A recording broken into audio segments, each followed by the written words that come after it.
ఆయన నా cell phone బాబు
ఓకేనా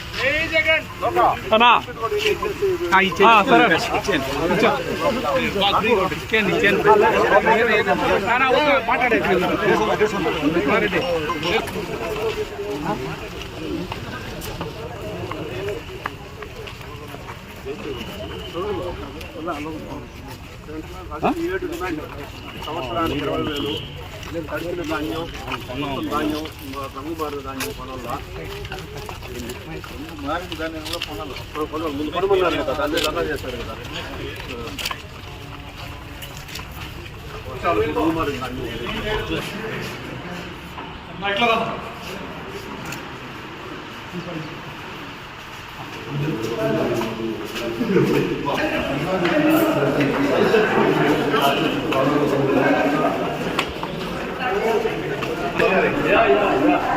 మొన్న కలిసారు కదా మీరు కలిసారు కదా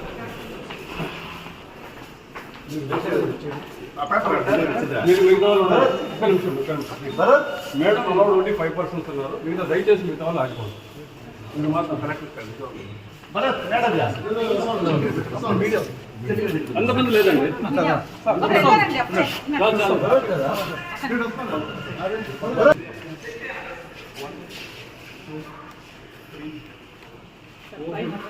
మేడం నీటి సంఘం ఎన్నికలు కవరేజ్ గురించి అక్కడ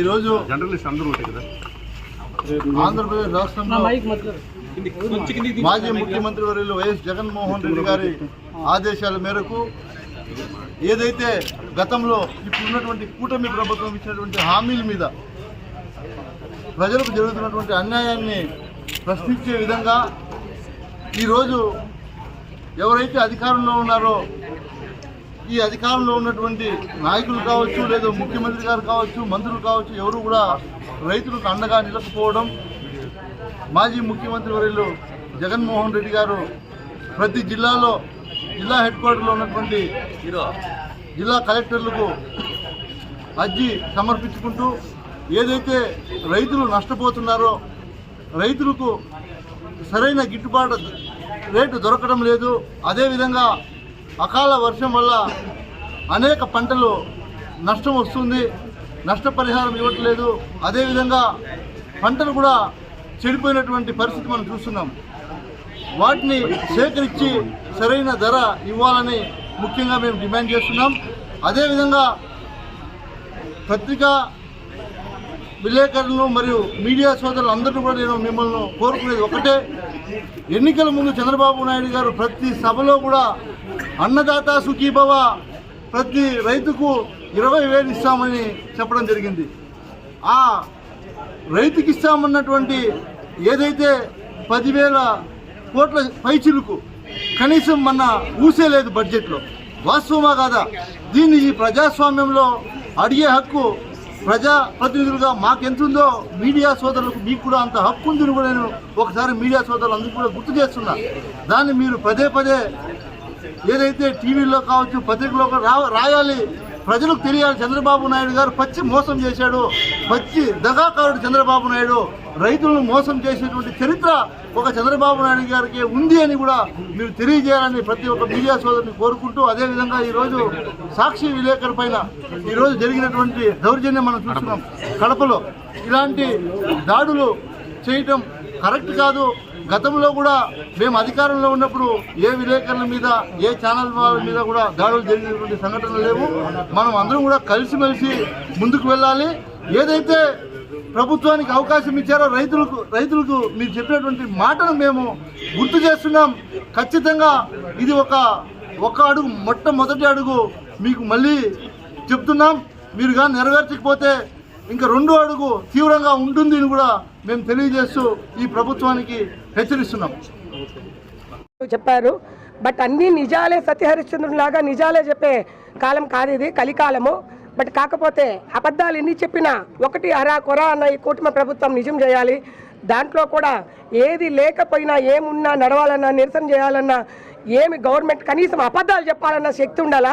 ఆ శక్తి కావాలంటే అన్నం తినాలా, అన్నం కావాలంటే ధాన్యం పండాలా, ధాన్యం పండాలంటే రైతు బాగుండాలా. నేను 30 లక్షలు పెట్టుబడి పెడితే మామిడి దీనికి నాకు 8 లక్షల ఆదాయం వచ్చింది. మేము ఎట్లా బతకాలా? కాబట్టి ఈ గవర్నమెంట్కి మేము చెప్పేది, కేసులు, కుట్రలు, హింసించేది, కుతంత్రాలన్నీ మానేసి ఏమి చేయాలన్న శక్తి కావాలా. శక్తి కావాలంటే అన్నం కావాలా, అన్నం కావాలంటే రైతు కావాలా.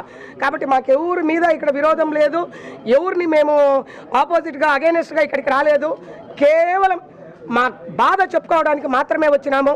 చెవిటోని మీద శంకుదినికి కాకుండా మా కళ్ళు తెరిచి దయదలిచి రైతుకు న్యాయం చేస్తారు, చెయ్యాలా. చెయ్యకపోతే మేము ఎంత దూరమైనా పోరాడతాము. నిరాహార దీక్షలకు కూడా ఎటు రైతుకి ఏం చేయకపోతే అన్నం ఉండదు. అదేదో గౌరవంగా తెలిసినట్టు నిరాహార దీక్షలు కూర్చుంటే మాకు గౌరవం అన్న దక్కుతుంది. మా పార్టీ అధ్యక్షుడికి మనశ్శాంతంగా ఉంటుంది. మా కోసం ఆయన కష్టపడిన దానికి మేమంతా కూడా ఇది ఎంతవరకైనా పోతాము. కాబట్టి దయచేసి కూటమి ప్రభుత్వం అన్నీ వదిలేసి రైతుని కాపాడే దీనిగా మనసు పెట్టాలని, ఎవరి మీద విరోధంగా కాదు, ఇది కేవలం మా గోడు వెళ్ళబోసుకోవడం మాత్రమే. జై జగనన్న, జై జగనన్న, జై వైసీపీ.